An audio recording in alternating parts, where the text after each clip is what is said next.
1, 2, 3, 4.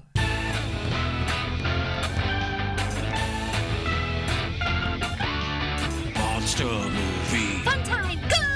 Monster movie. Fun time, go. Monster Movie. Fun time. Go! Monster movie. Fun time, go. With Precious D and Honeybee. Fun time, go! Ladies and gentlemen, boys and girls, friends and neighbors, welcome to Monster Movie Fun Time Go. I am one of your hosts, Precious D. And I am the other one of your hosts, Honey Bee. And this is one of the rare occasions when we are together in the same room. Brr, brr, brr, brr, brr, brr, brr. And why are we together? Because today we were in Dallas for DamCon? Yes. DAMCon? Destroy all monsters. Yeah. This is the first time. I think they're hoping to do it again next year. Hell yeah. We interviewed some people, bought some toys. Ate some food. Hung out with some friends. I got Honeybee a Mothra that she's a rainbow Mothra plush that she's hugging right now. I love it. Here, ASMR. Boop, boop, boop. And I got myself a print of Doc Savage and Godzilla. It's in the style of a 60s Bantam paperback Godzilla, not Godzilla, Doc Savage. But this guy, wasn't clear if he had done them himself. Yeah. Had he just computer done them? I'm not sure. We'll look up his website. Well, because the Doc Savage parts look like they may have been taken from the original covers. Anyway, it's in the style of a Doc Savage cover from the 60s paperback versions. So he's got that sort of skull cap hair. But he's got like a Godzilla one and a King Kong one. And that sort of thing. So yeah, that's what I bought for myself. And I got an autograph from a Ultraman voice actor that we did an interview with that maybe we'll just attach to this episode. Yeah. But today we are talking about Godzilla the series from 1998. This was a direct sequel to the Godzilla movie from 1998, the American TriStar Pictures, which was in production while the movie was being made, I believe. So the fact that the movie may have underperformed did not affect this thing came out anyway, even though the movie sequels didn't get made. This was already being done, so they went ahead and put it on the TV. Fox Kids, it was. It's two seasons. Nice. Says 40 episodes, 2 unaired. I'm wondering if those are on the DVD set. I have the DVD set, but you can also see it on YouTube. It ran from September 98 to April 2000. And the runtime of the episodes was 23 minutes. And where's the cast? Does it tell me the voice actors? Wikipedia is not. Ooh, Clancy Brown. Okay, so Roddy McDowell. What? Okay, there's a list here of characters on Wikipedia. We just watched the first 2 episodes. The other day, I just skipped ahead to the last episode. I think it was... No, I skipped ahead to episode 20, which I thought was the last, but I guess was not. Maybe the first. Frank Welker is doing the voice of Godzilla, vocal effects of Godzilla again. Ian Ziering is the voice of Nick from... What do you call it? Sharknado. He first became famous from Beverly Hills 90210. I would have never guessed that. But what do you call it? I would have never said Sharknado. In recent years, he's in the Sharknado movies. That's what he's more currently known for. The only person from the movie returning is Colonel Hicks, get to him in a minute. Let's see. Elsie Chapman, voiced by Charity James. That's the doctor. Dr. Mendel Craven, voiced by Malcolm Denari. Randy Hernandez, voiced by Reno Romano. Monique Dupre, ooh la la, voiced by Bridget Bacco. Nice rack. Wreck. It was nice wreck. Nigel, the robot, voiced by Tom Kenny. Kevin Dunn, that's it. The father in the Transformers movies and other things. It was Colonel Hicks in the movie, and he is Colonel Hicks. And I believe was also doing several other voices. And a bunch of other people, but Ron Perlman does the voice of the Leviathan aliens. And Linda Blair plays someone called Alexandra Springer in an episode or two. Stuart Pankin is Milo Sanders. You don't know any of these names, do you? Michael Chiklis, Colonel Charles Tarrington. Roddy McDowell is Dr. Hugh Trevor. Holy fucking shit. And Clancy Brown as Maximilian Spiel. Love some Clancy Brown. So, yeah, we watched the first 2 episodes, A New Family Part 1 and Part 2, which pick up just immediately. Well, the first scene is like the end of the movie. Yeah. And then continues immediately from there, where the egg that was hatching at the end of the movie Hatches. They do a slight retcon so that Nick is there when it's hatching. Mm-hmm. They go looking to make sure all the eggs are destroyed, and they're not all destroyed. And it imprints on Nick. Yeah, it's like, Mama. Yeah. And then it ends up turning into kind of like the old Godzilla cartoon, in that they run around on a boat looking into a monster of the week, and Godzilla sort of tags along and fights the monster at some point. Fuck yes. Nick is way hotter in this series as well. Yeah, well, they totally changed. Yeah, movie. they totally changed the nature of his character. Instead of a dweeby little, He's got what's his name? Jawline. What the hell's his name? Matthew, Instead of Matthew Broderick, yeah. it's Ian Ziering, Mm-hmm. and he is very much man of action. Seems to have 3 or 2.5 women interested in him. I mean, in the movie there was 2 women. Yeah. It's They the were- same 2 women plus 1. Yeah, they replaced Jean Reno. There's still a French secret agent, Monique. but they replaced him with Monique. Wow. And she's fine. yes, in cartoon terms, she was a hottie. She is. She is. Ugh. Yeah. Yes. And I mean, the other 2 were just okay. Yeah, and I didn't like A lot of Audrey midriff. in the I didn't like Audrey in the movie, but I really fucking hate her in the cartoon. Yeah, she's such a bitch. she's just even more deceitful and then Annoying. jealous as well. And Rude. Animal, the cameraman's back. We have a new character. Okay, the other scientist, the third scientist, still has a fucking cold, because it's I'm hoping by the 3rd episode that shtick has gone away. But he had a summer cold in the movie, so he still has one in the cartoon. Yeesh. Maybe he needs to take an And allergy pill. Yeah, and it gets really annoying. And so for 2 episodes, this guy's sneezing on everything. Yeah, he doesn't even cover his mouth half the time. But it turns out that Nick had a lab on Staten Island. A worm lab. Yeah, and he has this lab assistant who seems to be a sort of African Hispanic mix, Also hot. I think everyone was hot. in because the cartoon.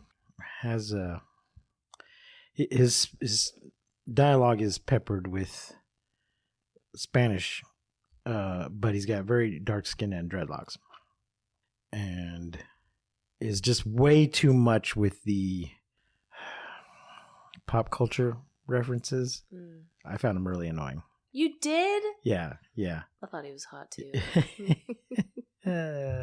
Randy Hernandez. I liked him. I love how he calls Nick Hefe. He is he's like Houston, we have a problem and the warp engines can't take anymore, and he's just constantly little smart-assy instead of creating new pop culture references himself, he's just referring to other people's stuff all the time, and I found it annoying. Oh, I loved it. Also, this cartoon was very horny. Oh, this cartoon made me very horny. I mean, I'm just joking. At one point, the girls are bickering, and Randy's like, "Ooh, cat fight!" And I'm like, "Oh my god, dude, just you guys should make out. Take your shirts kiss off. her. Show us your boobs." Woo. So, and I haven't watched the whole thing yet, but when I skipped ahead to an episode, I was like, "Oh, where'd Audrey go?" Oh, bye. Nick and what's her name, the redheaded scientist, are hanging out, and I felt like they were closer. Like she's getting attacked. He's like, "Oh no!" And so I don't know. I need to watch the whole thing. Yeah, eventually. So to see what goes on with that, because they don't need all three of those girls chasing Nick around, and the reporter woman, she's just useless. So. Yeah. Get rid of her. I vote Monique. Monique has my vote. But she's kind of, I think she might be. She's out of Nick's league. Yeah, I also think she might be queer. Because she has short hair? Well, it's not just her short hair. She also has very short nails. Shout out. Well, I mean, she's a secret agent. She's got to keep things practical. Also lesbian. Could be. But yeah, she just kind of like. She didn't actually seem interested in Nick, but. The reporter was very jealous, and Randy at one point says they make a good couple. I mean team, because they were immediately reporters like, "Arr!" He's like, "I meant team. They make a good team." So who knows? Yeah, who knows? So what did you think of of Monique's rack? No, of the. Yeah. So at one point, the reporter comes into onto the ship that the state-of-the-art research vessel, she claims, but it looks like crap. But I think that might have been in disguise, because at one point she engages the thrust and it really takes off. So maybe they just made it look shitty on the outside. Anyway, she comes in and she says, "Nice wreck," but I heard "nice rack," which it's true. Yeah. She has. She's well drawn. I'm not bad. I'm just drawn that way. Yeah, I have a huge crush on Monique. So you'll be Especially watching the rest dark, of this series. Yeah, her dark makeup. I thought she could be played by what's her name? We were talking about her, Ruby Rose. Yeah. I knew you were thinking that as soon as I saw her. Yeah. We just happened to mention her earlier today, so and then boom, there she is in cartoon form. Yes. I think she's. I don't know if Ruby Rose can do a French accent, but I'm hoping for her trying. Get her dialect coach. Even if it was a bad accent, she's just so hot. I don't even think it would matter. I'd like to see her come in with just the most ridiculous Clouseau sort of. Oh, oui, oui. I'm French. Secret agent. I'm in the mood for love. Just a total Pepe Le Pew. Thank heaven for little girls. This old Marie Chevalier song for the younger people in the audience. a terribly creepy Marie Chevalier song. Thank heaven for little girls grow bigger every day. Yeesh. Yeah, it's a terrible song. Yikes, it's a on terrible a song. bike. But it's the one he's most known for. Oh man. So yeah, what did you think of the show in general? I liked that, like, where it started, how we kind of saw the end of the movie in cartoon form. Love that. I also kind of love that Godzilla is like this intelligent, puppy, like guard dog. Yeah. It's like this in like guard dog right here. He like curls up, outside of the little, and like whenever Audrey shows up, he's like, "Arr!" Like it's just kind of like, and then the other scientist like feeding him, and he's trying to tell her he's not just doing random instinctual animal shit. Like he's showing us his intelligence, and then he like knocks over the barrel and eats the fish. It's just super cute. I really liked how he was portrayed and how he is kind of like, their I don't want to say dog because it doesn't necessarily feel like that, but he just had that kind of like puppy energy. How he like really thinks Nick is his mommy. Right. Yeah, Nick had fallen in a puddle of like broken egg stuff. Juice. So when it hatches out, it smells him and thinks he's one of them or thinks he's his mother or something. Mm-hmm. So when he shows up fully grown, he goes from raptor size to full in a grown. matter of minutes. Yeah, just later that day. Yeah. maybe the next day at the most. So it seems some sort of law of thermodynamics violation there that he did not take in enough energy to produce that much mass that quickly. Yeah, for sure. But another thing they added though, and they do say at one point, this is not like the original one. Mm-hmm. This one has a breath weapon, very green, kind of fiery, kind of atomic breath, which we did not have in the movie, which is one of the, I think, drawbacks of the movie. They're trying to make it more realistic. Yeah. And I think because they thought, there's going to be sequels. Right. They could have always make added that later. come out later. Yeah, Sure. Like that'll be, something that we add. They might have done that. Yeah, they might have added it. But they definitely added it to the cartoon. But it's a cartoon, so it's a little crazier. And in part 2, so in part 1, we just have to establish things so he doesn't get to fight a monster. But I'm pretty sure in every other episode he fights a monster. Okay. And so in part 2, they do set up the fact that there's another monster. And he fights this weird. There's these squids that are covering things with tar. Yeah. They have external stomachs.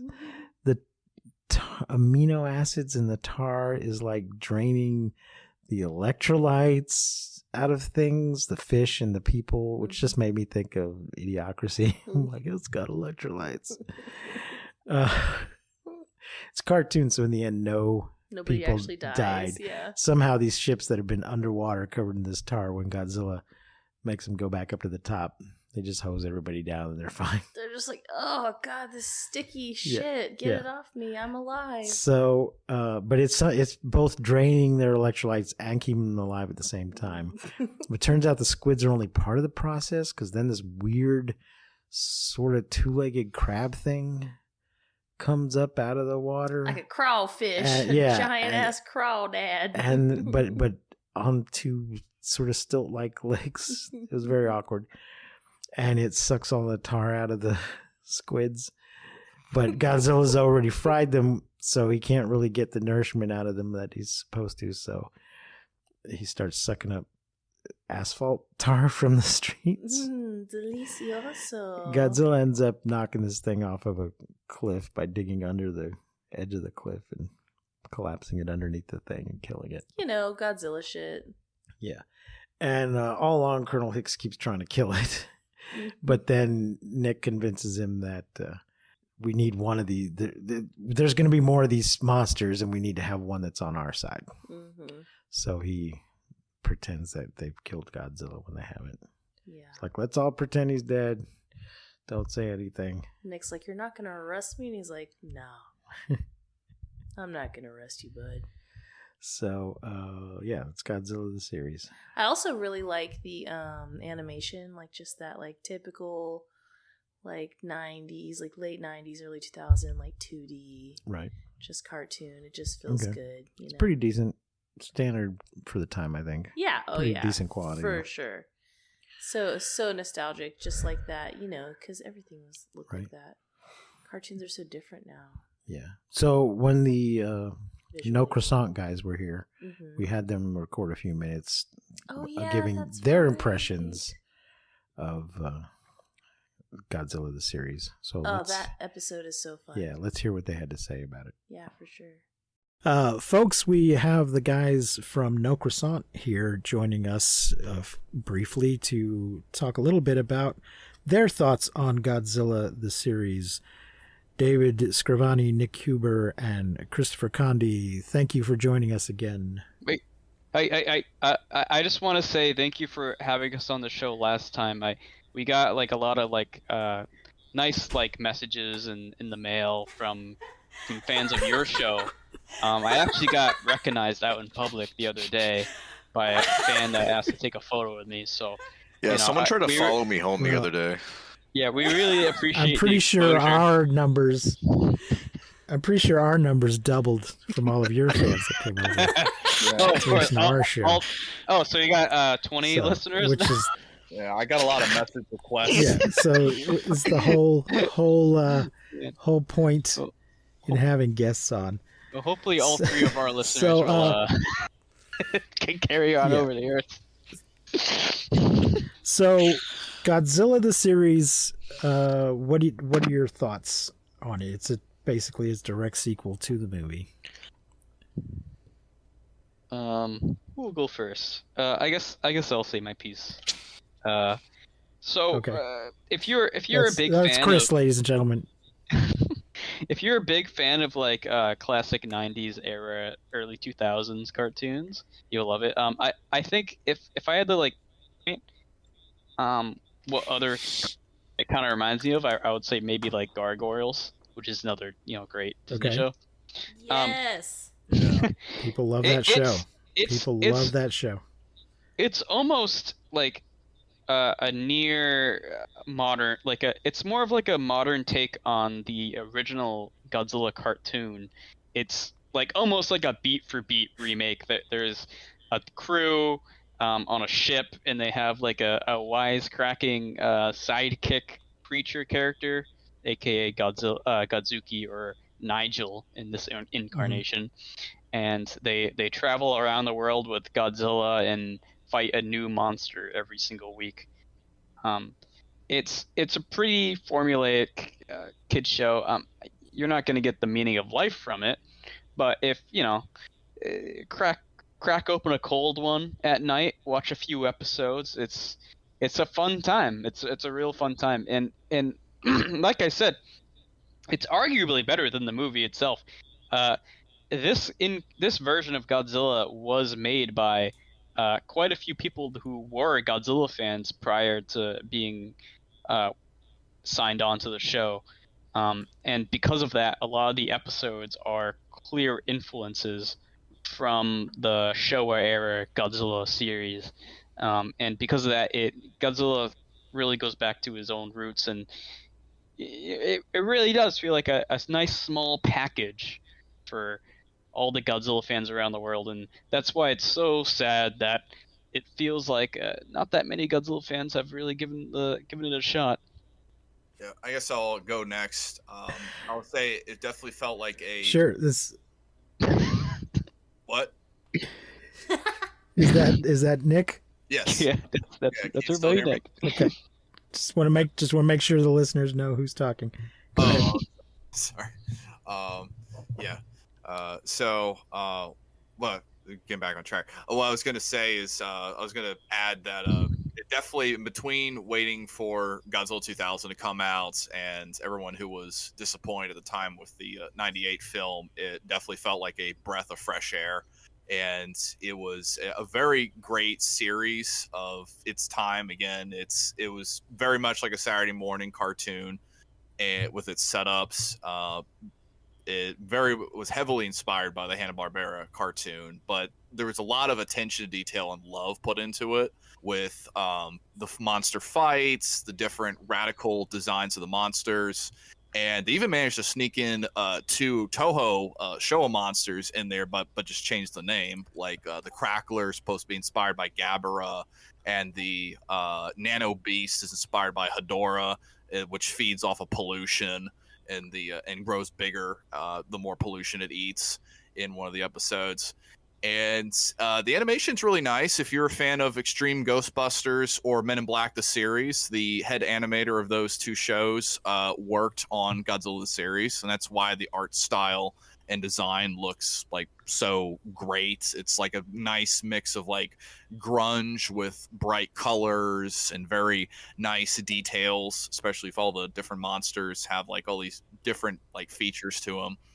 Especially love the mosquito monster in the series called Skeetera.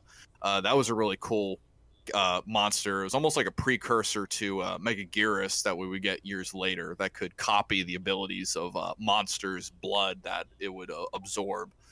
And it was a really, really fun series. Like, I really wish more Godzilla fans, hopefully in the future, and other people who are fans of 90s cartoons will give it more attention. And David. Well, I don't know how much more I could say that hasn't already been said. Those two did such a good job covering all the bases. But so I'll probably end up repeating a lot of stuff, but I'll do my best here. Yeah, I mean, I love the show. I didn't grow up watching it like some fans did. Like I kind of discovered it later on when it was on streaming. But when I finally went through it, I absolutely fell in love with it. Like it feels like the show is what I don't want to say it's what we should have gotten with the film, but it feels like what people were kind of hoping the movie could have been, if that makes sense. Because it's definitely, like Chris said, it's very much made by people who have a love for the franchise. Like you can tell it's made with a lot of love. You know, it feels more in line with the Toho Godzilla than anything in the film itself, which granted that shouldn't be as low a bar as it is. But, I mean, there's not really any good way around that. It feels like a love letter to Godzilla through an American lens still, and it's just nice. It's good. That's my quote. It's good. Do any of you have a favorite episode, one you would particularly recommend or that stands out to you? I know. Shit. Nick, do you happen to know the name of the episode where it's all takes place on a security camera, and it's a whole like lost kind of like found footage episode, much like Cloverfield. It's on the tip of my tongue. It's escaping me at the moment. I think that was one of Keith's favorite episodes too. I think it was called not fit. It was called Fist. It's named after Scales. That's what it's called. Scales. Yeah, and I think he was fighting like a bug monster in that episode, but I always thought it was so cool. Yeah, it was Skeetera. Yes, he was fighting Skeetera in that episode. They did a whole different format for that episode, and it was all done on like, I think it switched from like a news camera to security footage, and it was Cloverfield before Cloverfield. It was really cool. As you can see, I do have a strong bias towards anything vaguely Cloverfield related, so. Okay. Anybody else? I'll go ahead. I suppose I'll. Oh, never mind. All right. So one of my favorite episodes is an Early Frost. It's got a lot going for it. I mean, first things first, it has Cameron Winter, who's he's not like the main villain of the series. He's more of a recurring villain. He's been in a couple episodes, only 3 actually, according to the Godzilla wiki, which is a lot less than I thought. But he's a really fun kind of billionaire villain. So there's a lot you could do there. But it starts off with the chameleon is the monster of the week for here, and it's it's almost very similar to like the beginning of Godzilla versus Mechagodzilla, in that the chameleon, it looks like Godzilla, hence the name, and it, the people are worried because like he's going through destroying the city, which, this Godzilla is supposed to be good. What's going on with that? Obviously, it's revealed, oh, it's not Godzilla, and Godzilla actually takes care of the imposter. It just, to me, and especially because Godzilla versus Mechagodzilla is not only my favorite Godzilla film, but also one of my favorite films of all time. That one really struck a note with me with that. It's a really great episode, Okay. and it's interesting because there's like two imposter Godzillas within the show. The other being Cyber Godzilla. There might even be another one. I don't really recall, but Chameleon was always one of my favorites, and I really wish he's one of the characters I really wish would like come back in some form or media. Yeah, Chameleon was a really cool monster. It was almost kind of like a precursor to Orga, because it's like a deformed version of Godzilla that has, like, it looks like Godzilla, but it has all these different features on it, like with the weird mouth that opens up, and like its face like kind of deforms when it like roars and stuff, and it's got like another mouth below its mouth on its chest, which is weird but kind of cool. It looks like Godzilla, but due to international copyright law, it's not. Yeah, literally, yeah. Yeah, dude, Legally distinct. my favorite episode is What Dreams May Come. That was a really cool episode. It had a guy who went missing from his workplace, and during different hours of the day, a monster would like mysteriously like appear called the Crackler, and it had ability over electricity and plasma. And it starts off kind of like a whodunit kind of thing at first. Like they're trying to figure out like where the monster came from, and then they're trying to find this missing guy. And you eventually find out that this guy went into a coma, and he's connected directly to the monster. So the monster itself is all of his pent up like anger and frustrations manifested into a beast that acts on his unconscious impulses. So it attacks like his workplace, it attacks the subway station in New York because he hates going on the subway and stuff. And how the monster was born was they were working on this way to wake the guy up from a coma, and it manifested like in the process of doing that, like messing up his brain waves, it created the Crackler. And the Crackler monster is also a nod to Gabara, who's a monster that exists in a child's nightmare in Godzilla vs. Revenge, who also has the power of electricity. It was just a really great episode, and the way that they defeat it is the guy acknowledging his frustrations and stuff, but then it's also Godzilla gaining the upper hand of it. Like they both have to like distract the human host that the monster's linked with, and then Godzilla's also has to like outsmart it at the same time, which was kind of cool. It was like a really good back and forth between the human cast, who are like running out of time as the Crackler grows bigger and stronger, the more this guy's like frustration fuels it, and then Godzilla's also trying to like find out a way to like defeat this thing. So it was really good pacing and just having a really good creative plot behind a monster and a setup. Okay, and if you guys were going to give the series a general rating on our 5-star scale, what would you give it? 4. 4 seems good. 4. There we go. Okay. We're all in agreement. All right, that's Number Wang. All right, thanks for joining us again, fellas. These are the guys from the No Croissant podcast, the Godzilla 98 story. We will put links to all their things in the show notes and on our website.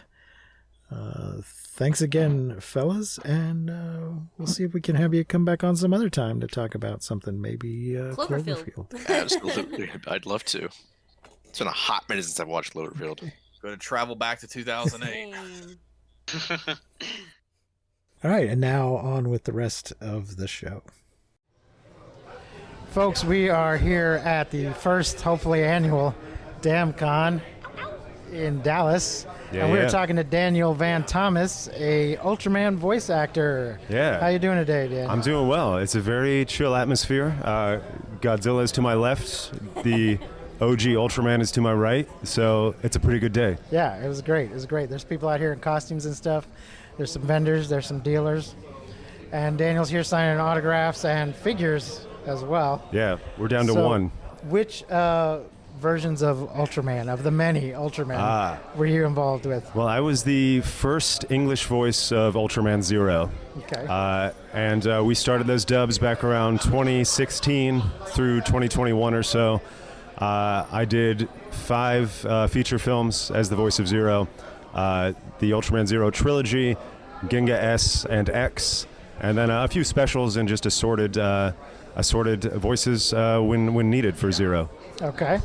And how did you get involved in that? You just agent sent you for an audition, or? Yeah, it was an audition like any other. You know, I mostly do on camera work, and then voice work had been sort of ancillary to that. But you know, have been doing voice work since the original Red Dead Redemption about 10 or so years ago. And like most of these things, it was very secretive. I think that Zero was listed as something like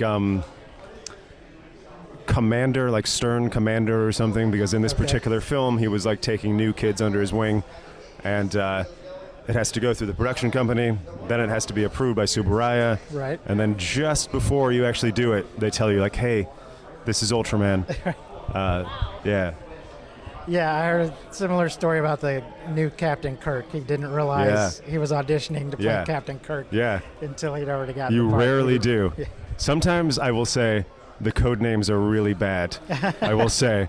I think I can say this now because the NDA has long passed, but I remember I've auditioned, I think, twice to voice Optimus Prime in various cartoons. Okay.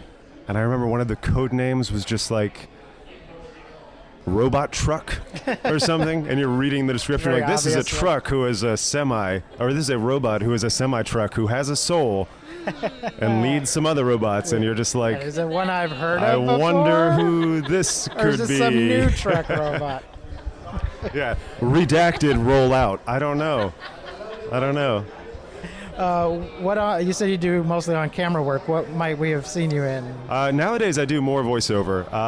For on camera, I'm just a utility actor. You know, I've shown up in Criminal Minds, in American Genius on Netflix. I have a show on Peacock right now called Wild West Chronicles. And then voiceover-wise, being in Dallas, I'm doing more anime nowadays. So folks listening to this will probably know One Piece is a show that I recur on One Piece as a Jibwe-mon. This season, I've showed up in Heavenly Delusion, which is my favorite anime of the season, and Vinland Saga as well. Okay. Well, if you're recurring on One Piece, that should last until you die, right? That's not ever going to be done, right? I don't know. They're in the Wano arc now, so they're sort of in a feudal Japan-themed area, which is where my boy is. Okay. So he might just stay on that island. Maybe he'll have a tragic death. But yeah, you're right. I remember, I was just generally familiar with One Piece as a nerd before I did it. And I remember thinking like, I should catch up a little bit before I go to the studio. And then I looked at my booking and it was like, you show up, I think my first episode was like 915 or something. Yeah. And I'm like, we're not catching up. No, we're not catching up on this. I think I've seen. Yeah. I think I've seen one episode. Yeah. My brother loved the live action version. But yeah, that one's great. I'm like, it's very true to the spirit. I mean, I like doing a deep dive on things, but thousands of episodes, I don't know if I can have You'd time be for like that. 75 by the time that deep dive. I mean, there's still a couple of Doctor Who's I haven't seen, and that's, not nearly that many. Yeah, I mean, there's plenty of Ultraman I haven't seen. It's most Ultraman. We're going on 60-something years now. That's a lot of stuff. Well, Daniel, thank you very much for talking with us today. Thank you for and talking I hope you have a good convention. Yeah, thank you. Enjoy. All right, here we go. We are still here at DamCon, and I am talking to a fella here in a full Ultraman, original Ultraman, yeah? Yes, original Ultraman outfit. Tell the folks your name, sir. My name is Davis Madole. I am also Titan Goji on YouTube. I post videos about tokusatsu, anime, and whatever's adjacent to that. And this is quite a costume here. Did you make this yourself? No, I actually commissioned someone on Facebook. He goes by the name, I'm totally going to butcher this pronunciation. It is, I believe it's Trizanaya Muhammad on Facebook. He specializes in tokusatsu cosplays. You'll look on his page. He's always updating projects he's working on, from Kamen Rider to Super Sentai to Ultraman. He does it all, and it's all impressive stuff. And it's not just like tokusatsu suits that he's replicating. He also does like t-shirts, jackets, all that. So if you have Facebook, definitely hit him up if you want to get some from him. Well, it looks great. Is it a little warm today? A little bit, yeah. I specifically asked for cost-efficient but sturdy materials, so it kind of felt like I'm wearing the original 1966 costume. Well, it may not, look it. It definitely feels like it because, I imagine suits way back when, going off of the first Godzilla suit, they were all like sweaty and they say that they incorporated Ultraman's color timer to help with production costs, but I feel like the reality is that no one wants to be in that suit for like 5 hours or 5 minutes, even 5 seconds. Right. Yep. Timer's up. Take this thing off of me. Well, it looks great. Is Ultraman the only one you do? I did a Kamen Rider cosplay with a helmet from the same person that I commissioned. It was when Shin Kamen Rider came out for a couple days here stateside. I wore that. It was pretty low effort, but I was quite proud of it. So yeah, so far I've done Kamen Rider, Ultraman. I've also done Kenshiro from Fist of the North Star. I'm not like a full on like cosplayer, influencer, whatever you want to call it. It's just like a side thing I like to do for fun. Oh yeah. Well, it looks great, and we thank you for coming out here today.